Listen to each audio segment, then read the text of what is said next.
Okay. My husband sent me a recipe for these orange creamsicle cookies that you make from like cake batter, basically, like a box cake. So you take, that's the butter.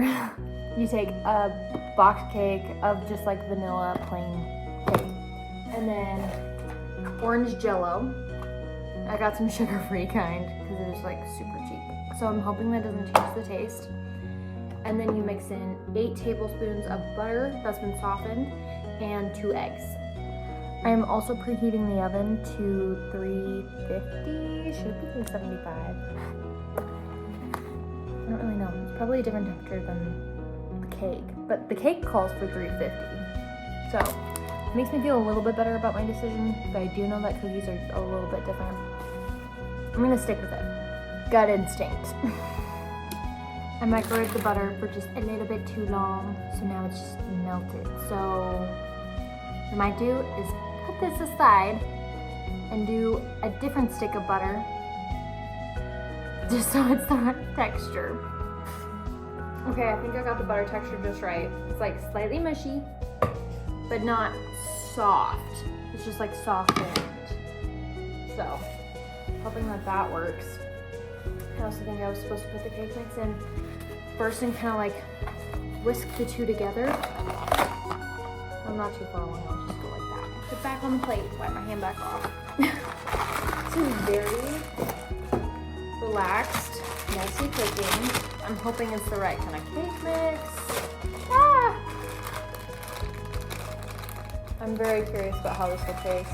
I think that these will be really good with ice cream. That's my running theory, because I'm not a huge orange creamsicle kind of gal. I never have been. But Chance seemed pretty excited about this. So, I'm gonna try it out. Maybe this will be a new favorite recipe.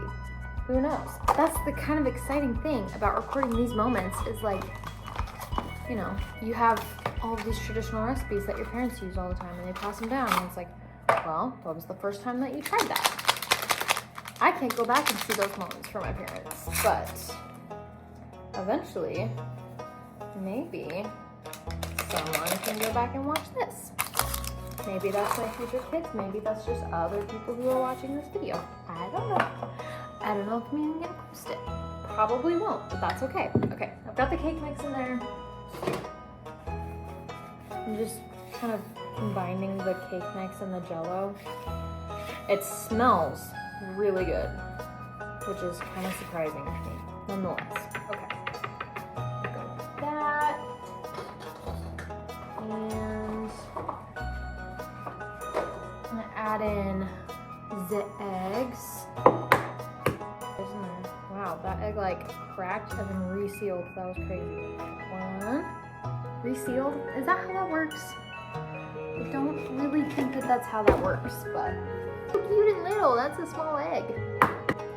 Ooh, pretty. You know, I used to think that the easiest way to tell if an egg was good is if the yolk was orange, but now I know some places feed their chickens like a certain kind of flour, like I think a marigold flour, and it makes their yolks more orange. So now I have trust issues with eggs where I didn't before, but that's okay.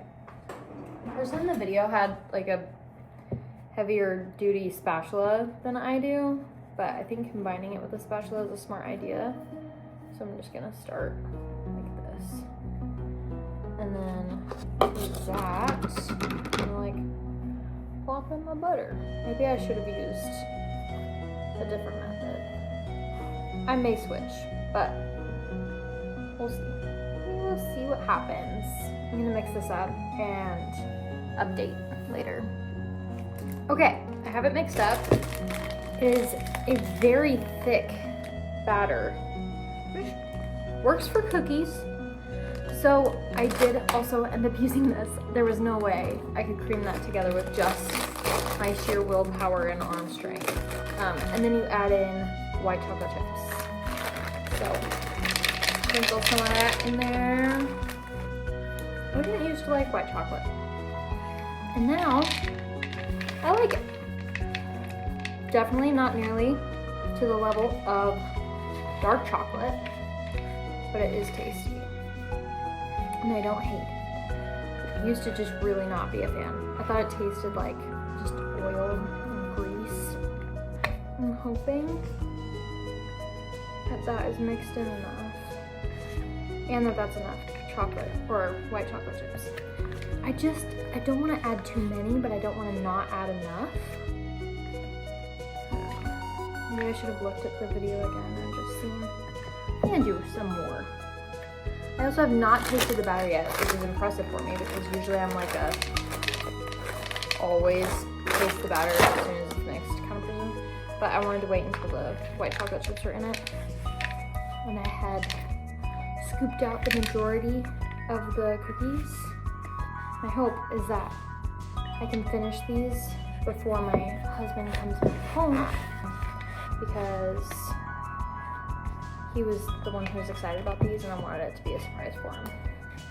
I think that's pretty well mixed. Pop that back in there. Okay, moment of truth, I'm gonna taste it. Hopefully it's not gross. That was actually not bad. My expectations were low since this isn't like I said, it's not really a flavor that I normally go for and or enjoy, but it's not bad. Very interesting concept for a cookie. I wouldn't have thought to like make orange creamsicle cookies. Very sticky batter. All right, well, guess we'll see how they bake. Okay, these actually smell crazy. And because of the lighting and it's sucking, they look kind of gross. But they're like this really pretty pastel-y orange baby color. So, can't say I'm too disappointed. I'm just cleaning up now. There's probably like another batch or so of these that I could do, but I need to let them cool so that I actually have a pan available to bake them. So, it's a little bit better of a shot or a representation of the color. That's pretty good. They're super fluffy, and when they first came out, they were really soft. I didn't cover them last night, so they're a little bit harder today, but super good. It's crazy the lighting difference on the inside of the house, because now they look like a disgusting color. But I wanted to show you the inside. Oh man. It just like squishes, but it's pretty good. Just push that back together. In conclusion, the cookies were a success, and I'm gonna be saving that recipe and keeping them. Chance was super excited and they turned out really yummy. So I recommend making them, especially if you're like, you want cookies, but you wanna try something new that you haven't had before. It's cool to switch it up.